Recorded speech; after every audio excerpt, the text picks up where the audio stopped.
ایک ٹرینڈ یہ بھی ہے صداقت بھائی کہ جن لوگوں کے اوپر یہ دھبا لگ جاتا ہے، اسپاٹ ہو جاتا ہے کہ یہ تو کسی کی بات مانتے ہی نہیں ہیں، سنتے ہی نہیں، اپنی منمانی کرتے ہیں، ان کے اوپر لوگ زور لگا کے محاذ قائم کر کے اکٹھے ہو کے ان سے باتیں منواتے ہیں.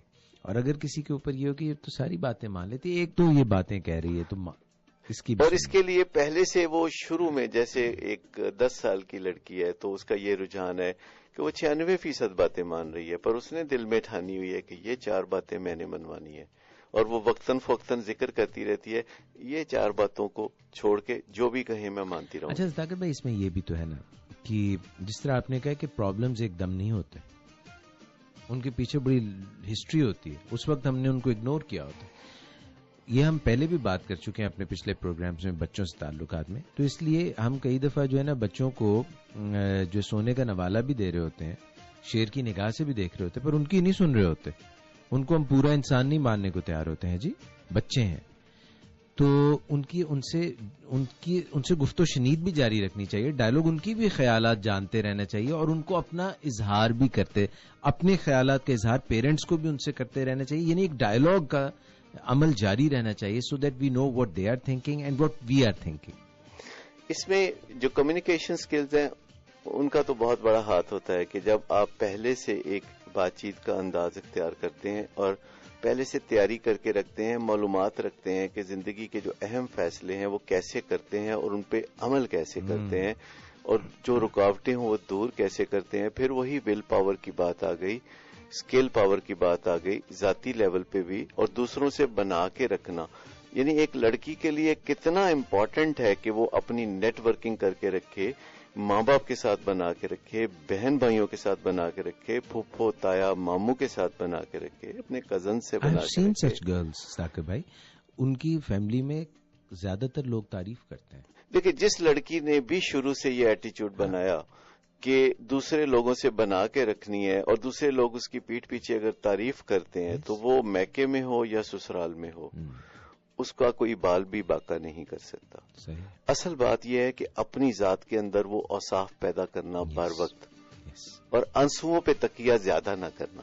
خواتین زیادہ نہ کرنا ہے، آپ بالکل یہ نہیں کہہ رہے کہ میں خواتین کو رونے کے حق سے تو محروم نہیں کرنا چاہتا، لیکن میں سمجھتا ہوں کہ زیادہ تکیہ آنسوؤں پہ نہیں کرنا چاہیے. جن پہ تھا تکیہ وہی پتے ہوا دینے لگے. فرح جی، میرا خیال ہے کہ آپ نے یہ جو بات کہی کہ بے بسی ہے یا کیا سمجھوں میں جہاں شادی کرنا چاہتی ہوں گھر والے، تو میرا خیال ہے کافی اس پہ بات ہوگی. اب پتہ نہیں انہوں نے پہلے اس معاملے میں کوئی مناسب تیاری کر رکھی ہے کہ نہیں، لیکن جو لڑکیاں اگر بات ہماری سن رہی ہیں جو 13-14 سال کی عمر میں ہیں تو ان کو یہ سوچ لینا چاہیے کہ تعلیم کے معاملے میں نمبر 1 اور سیلف ریلائنس یعنی روزگار کے معاملے میں بالکل، اور رشتے کے معاملے میں کہ کیونکہ یہ ساری زندگی کا ایک رشتہ ہے تو اس کو کیسے بنانا ہے، تو اس بارے میں بہت سا علم حاصل کرنا، بہت سی ول پاور بنانا اور نیٹ ورک بنانا اور اپنے آپ کو کامیابیوں کی طرف لے جانا، یہ ہر لڑکی کا فرض اولین ہے. اچھا جی، نشا جی ہیں، کہتی ہیں گڈ مارننگ ڈاکٹر صداقت صاحب، you always talk about control on over weight but give tips for weight gain too. I like your shows a lot. بہت شکریہ ان کا کہ ہمارے بات چیت کو پسند کرتی ہیں. وزن بڑھانے کی جو کوششیں ہیں، چاہے جائے کہ کوئی انڈر ویٹ ہو، ویسے تو نہیں کرنی چاہیے، لیکن میں نے دیکھا ہے کہ نوجوانوں کو ایک زمانے میں تھوڑا وزن بڑھانے کا بھی شوق ہوتا ہے جی. لیکن ایک سٹینڈرڈ وزن جو ہوتا ہے، اگر اتنا وزن آپ کا ہے تو اس کو بڑھانے کی کوششیں نہیں کرنی چاہیے. اور بازار سے جو ایسی ڈائٹس ملتی ہیں جو مسلز بلڈ کرنے کے لیے ہوتی ہیں یا ورزش کرنے والے لوگ استعمال کرتے ہیں، تو وہ کوئی مناسب طریقہ نہیں ہوتا. اور یہ جو مسلز بہت پرومیننٹ ہوتے ہیں، یہ میں آپ کو بتاؤں خوبصورت بھی نہیں لگتے. متناسب جسم خوبصورت لگتا ہے، لیکن مسلز جو الگ الگ سے نظر آتے ہیں وہ خوبصورت نہیں ہوتے. بھائی میں تو آنیسٹلی اپنی اوپینین ہے، میرا تو یہ خیال ہے کہ اصل خوبصورتی انسان کی فٹنس ہے. میں آپ کو یہاں تک بتاتا ہوں کہ میرے پاس ایک بالر آئے جن کے کریئر میں بہت زیادہ خطرہ پیدا ہو گیا تھا کہ وہ ان کا کریئر آگے چلے گا کہ نہیں. ان میں مزاج کے مسائل اور بات چیت کے مسائل بھی تھے، لیکن ایک بات یہ تھی کہ انہوں نے اپنے مسلز بے انتہا ڈیولپ کر لیے. اب جو مسلز الگ الگ نظر آتے ہیں وہ اکٹھے کام نہیں کر سکتے, سنکرونائز نہیں کر سکتے. اور بالنگ جو ہے یہ ایک ایسا آرٹ ہے جس میں آپ اپنے دماغ کی خواہشات کو بڑے ہی ایک ٹیکنیکل طریقے سے بال کے اندر سمو دیتے ہیں. جب آپ اسے ہاتھ سے چھوڑتے ہیں تو اسے واضح نصیحت کر کے چھوڑتے ہیں کہ تم نے آگے جا کے کرنا کیا. لیکن جب آپ کے مسلز علیحدہ علیحدہ نظر آئیں تو انہیں اکٹھے کام کرنے میں دشواری ہوگی. لیکن ان کو اس قدر شوق تھا مسلز ڈیولپمنٹ کا, تو میں نے کہا کہ آپ بالنگ چھوڑ کے باڈی بلڈنگ کیوں نہیں اختیار کر لیتے. پھر میں نے ان سے ایک سوال کیا کہ جب آپ کے کریئر کا آغاز ہوا تھا تو کیا آپ کے مسلز تھے یا ایسے تھے؟ اتنے مسلز تو ہوتے ہی ہیں مگر مطلب ایسے پرومیننٹ مسلز تھے. کہتے نہیں یہ تو میں نے بعد میں کیے. تو میں نے کہا کہ پھر آپ اپنی ان سکلز پہ بھی بھروسہ کریں جس میں آپ کو کامیابی ملی. تو بعض اوقات ان چیزوں کو نہیں چھیڑنا چاہیے جو کام کر رہی ہیں. Don't fix it if it works. تو یہ جو ہم بات کر رہے ہیں, don't fix it if it works, جو چیز کام کر رہی ہے اس کو, ایک لفظ یوز کر رہا ہوں, پنگے نہ لو, دھپے نہ مارے. اس ٹیلی ویژن کو ایک زمانے میں تھا نا, ٹیلی ویژن کی تصویر ٹھیک نہیں تو ایک دفعہ لگانے سے وہ مسٹر بینز کرتے تھے.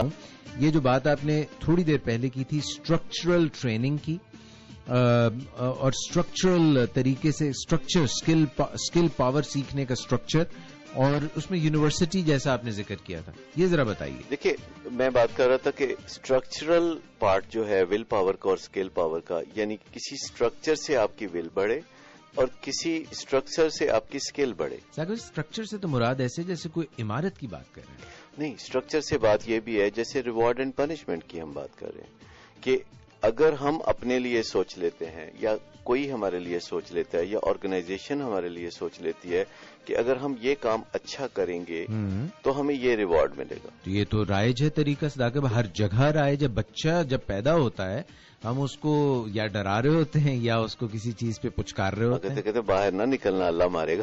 ٹھیک ہو گیا. اور یعنی بچے کو شروع میں بتاتے ہیں کہ اللہ تعالیٰ اس بات پہ مارتا ہے کہ گھر سے باہر نکلے تو اوکے, یہ تم نے یہ کام کیا, میں ڈاکٹر سے ٹیکا لگوا دوں گا. اب ساری عمر کے لیے ڈاکٹر تو بلیک لسٹ ہو گیا نا. اچھا, تو یہ تو ثاقب بھائی کیا اس میں کیا بات ہوئی, یہ تو ہم بچپن سے کرتے ہیں. ریوارڈ اینڈ پنشمنٹ پہ تو بھروسہ ہمیں ہمیشہ صدیوں سے رہا, لیکن اب جو اور بھی طریقے ہم نے بتائے تو اس میں ایک یہ طریقہ ہے کہ کوئی اسٹرکچر ہو جو ہماری ول پاور کو بڑھانے کے لیے یا کم کرنے کے لیے جہاں جیسی ضرورت ہو. ذرا بتائیے. ریوارڈ اینڈ پنشمنٹ, جیسے کہ اگر ہم کسی کو کہتے ہیں کہ تم یہ اتنی پروڈکشن دو گے مہینے کی تو پھر ہم تمہیں یہ ایک تمغہ دیں گے. ثاقب ابھی تو آپ نے خود ہی تو بتایا کہ ہر سگریٹ کی ڈبی پہ لکھا ہوتا ہے کہ تمباکو نوشی صحت کے لیے مضر ہے. آپ نے خود ہی تو بتایا کہ آپ 7 مریضوں کو بولتے ہیں بھائی یہ سگریٹ نوشی چھوڑ دو, یہ کولیسٹرول ٹھیک کر دو, ان میں سے ایک صرف مانتا ہے. اسٹیٹمنٹس ہیں. جب آپ کسی پیشنٹ سے یہ کہتے ہیں کہ دیکھو بھی اپنے لیے ریوارڈ اینڈ پنشمنٹ کا ایک سسٹم بناؤ کہ جس دن تم ایک بھی سگریٹ کم پیو گے اس دن تم اپنی کوئی ایسی تمنا پوری کرو گے جو تم نے کئی عرصے سے روکی ہوئی ہے, تو تم اپنے آپ کو ریوارڈ ضرور کرو گے, چاہے کسی معمولی چیز سے ریوارڈ کرو. یعنی جب آپ اپنے لیے ایسا اسٹرکچر بناتے ہیں یا آپ کے ارد گرد کے لوگ بناتے ہیں یا کوئی آرگنائزیشن بناتی ہے جس میں آپ کو پتا ہوتا ہے کہ میں یوں کروں گا. دیکھیے جیسے ہم اپنے فوج کے جوانوں کے لیے بناتے ہیں کہ تم یہ بہادری کا کام کرو گے ایسی نوعیت کا تو پھر آپ کو یہ تمغہ ملے گا. ہاں ہوتا ہے. یا یہ بچوں کو ثاقب بھائی ابھی رائج ہو گیا, سٹار ملتے ہیں ان کے, یہ ادھر بازو پہ لگا دیتے ہیں یا ہاتھ پہ سٹار بنا دیتے ہیں. اچھا, یہ جو اسٹرکچر ہوتا ہے جس میں ریوارڈ اینڈ پنشمنٹ کلیئر ہوتا ہے, اور زیادہ تر ریوارڈ جو ہوتے ہیں وہ مانیٹری نہیں ہوتے یا کنزیومیبل اچھے ریوارڈ نہیں ہوتے. مثلا یہ اچھا ریوارڈ نہیں ہے کہ آپ روپیہ پیسہ دیں, یہ اچھا ریوارڈ نہیں ہے, اٹ ڈزنٹ ورک. یہ اچھا ریوارڈ اگر اچھا ہے تو اس سے اچھے اور بھی زیادہ موجود ہیں کہ آپ اگر کسی کو پرائیڈ دینے والے, کنزیوم کرنے والی چیز کے ریوارڈ دینے کی بجائے جب آپ کسی کو پرائیڈ دینا, جیسے آپ دیکھیں کہ جب آپ کسی کو روپیہ پیسہ دیتے ہیں تو وہ اس کو اپنے گھر کی کسی جگہ سجا کے نہیں رکھتا, لیکن جب آپ تمغہ دیتے ہیں تو وہ وہاں سجا کے رکھتا ہے جو اس کے آنے والی نسلیں بھی دیکھتی ہیں. تو یہ جو پرائیڈ والے ریوارڈ ہوتے ہیں جس میں آپ کسی کو کوئی مستقل فخر دے دیتے ہیں, جی یہ چیز جو ہے وہ بہت زیادہ یعنی کارآمد مانی جاتی ہے. پنشمنٹ سے اب زیادہ تر گریز کیا جاتا ہے، لیکن کہیں کہیں ہمیں پنشمنٹ کے اب بھی مواقع ملتے ہیں جس کے ذریعے ہم چیزوں کو بہتر بناتے ہیں، جیسے کرائمز کو کم کرنا.